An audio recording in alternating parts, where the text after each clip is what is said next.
Back when I was a little boy, one of my favorite pastimes was playing with action figures, and one of my parents' favorite pastimes was turning me into an action figure. Even now, as a 28-year-old man-child, playing with figurines would still be the only action that I get. I mean, it figures. Mutilate 2 is very much a game about playing with your action figures, except if you are a rich, spoiled brat and your parents could afford to buy you one of those action figure buckets and didn't care that you destroyed every single one of them because they just buy you another bucket. Yes, you're basically role-playing as Sid from Toy Story. This could be considered as crimes against humanity, but worry not. What happens in the sandbox stays in the sandbox. Unless you despawn one of the walls of the sandbox and... yeah, he's gone. Or you could also choose to RP as Andy if you're a fucking dweeb.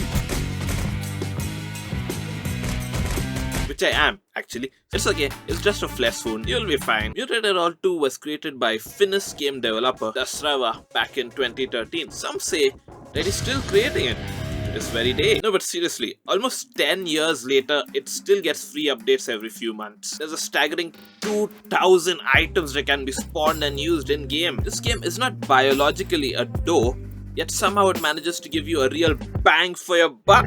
And if 2,000 items aren't enough, then you can create your own using MadLab, a modeling tool created specifically for creating items in Mutilate 2. It's a lot easier than it looks, especially when you make items that look like modern art. I don't even know why I became a YouTuber. So I've just sold these for 2 million a pop. And no, they're not just vertices with color in between them. They also reflect the state of my inner emotions while creating them. Now pay up already! The thing that really sets Mutilate 2 apart from other ragdoll games is the cut feature. Unless I'm badly mistaken, there's no other ragdoll game which allows you to straight up draw a line on someone or something and then just split it apart over and over again. If we ever split the atom, it's probably going to be in Mad 2. This game was inspired by another web game released in 2008, which is Splitter, where you chop strings and pieces of wood in order to roll a smiley guy into a hole. The only difference in Mutilate is that you tie the ragdoll to the strings and pieces of wood, then chop him up before you throw him into the hole. There's a reason that this guy's smiling and this guy isn't. Speaking of 2,000 items, what are they? I would have to be insane to show you all 2,000 of them. I mean, I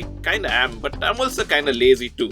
Don't judge me. So instead, here are the most interesting categories of spawnable items in the game. First, we've got shapes. There's these many shapes in the game. Yeah, I'm not counting them. They can be used to make contraptions in game, or it can simply be used as something to bury the evidence with. Then we've got potions. Some make your ragdolls die. Some make your ragdolls invisible. Some turn them into ghosts. Some turn every body part of your ragdoll into a random object. Whereas some make it too scary for you to continue experimenting on your ragdoll. I'm sorry. Then there's drones. Some shoot, some burn, some bathe, some break stuff, some clean up broken stuff, some break the stuff that's been cleaning up the stuff. I spawned a bunch of them together and then let chaos ensue. It's like watching National Geographic 500 years in the future, at which point our AI overlords would have taken over. But AI Attenborough is going to finally retire before he makes any sense of this shit. The number of melee and ranged weapons in this game is insane. There's standard weapons, they're all unique looking and real pretty, but then there's also special weapons, each with their own unique powers. If you were a standard weapon, then these are the weapons that your parents would say that you should be more like, that your friends invite to parties instead of you, and that your girlfriend says that you should not worry about. Oh, he's basically the embodiment of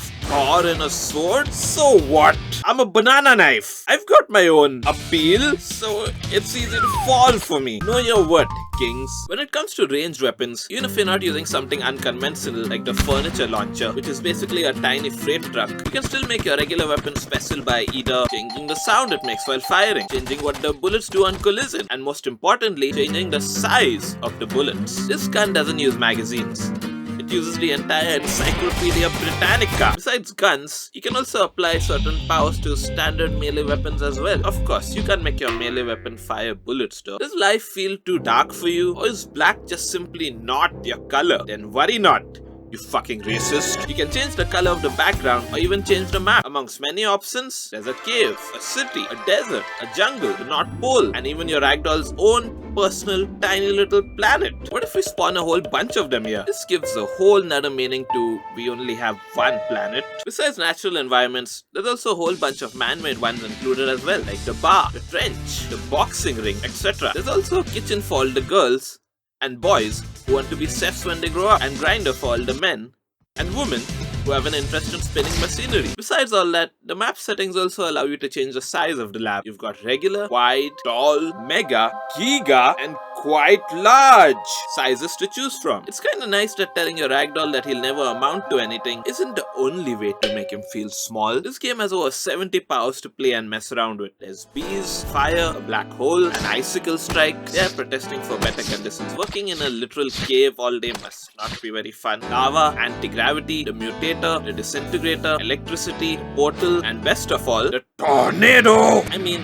it's cool and all, but I prefer the more natural and organic version of tornado. If you're tired of having no goals in the game, then there's 7 minigames available for you, including an impossibly long conversation with an error reporting menu, endless fruit ninja, an endless obstacle course where you attempt to jump over every prop in this game, protecting your pumpkins from office equipment, protecting your pumpkins from UFOs, protecting your pumpkins from I'm not sure what that is. Not sure I want to find out either. And punishing your ragdolls with random items assigned to you. Since doing that in the main game simply wasn't enough. Besides Johnny right here, this game has a whole bunch of tools which allow you to set the scale of individual body parts, set the scale of multiple body parts, rotate items, slice through stuff, use the freeform camera, add particle effects to items, create clothing out of other items in game, change skin and clothing color. The possibilities are limitless. Then there's joints, which allow you to pin stuff to the wall, create an unbreakable bond between two ragdolls, and link items together, which allows you to do stuff like this. Hey, he deserved that. He was pushing my buttons. Okay, fine, button. I'm too broke to afford multiple buttons, okay? And if all that I've shown you throughout the course of this review wasn't enough, then it's time to head over to the Steam Workshop. There's over 2,500 user-generated items waiting for you, including ragdoll houses, increasingly intimidating mecha ragdolls, maps with ragdolls in all sorts of dangerous situations, animals, vehicles, superheroes, and even ragdoll Shrek. But wait, do stick around, for this video isn't ogre yet. Are you tired of all your ragdolls looking the exact same? Do you want to roleplay using different kinds of ragdolls? Then say hello to armor sets. Or don't. The armor isn't sentient and can't really hear you. They can simply be dragged and dropped onto your ragdoll. Each one has their own properties and can protect your ragdoll from different types of weapons, ammunitions, and powers. There's also more non-cosplay types of clothes, and they can even be worn on top of each other. There's also limbwear to make your ragdoll look more fashionable.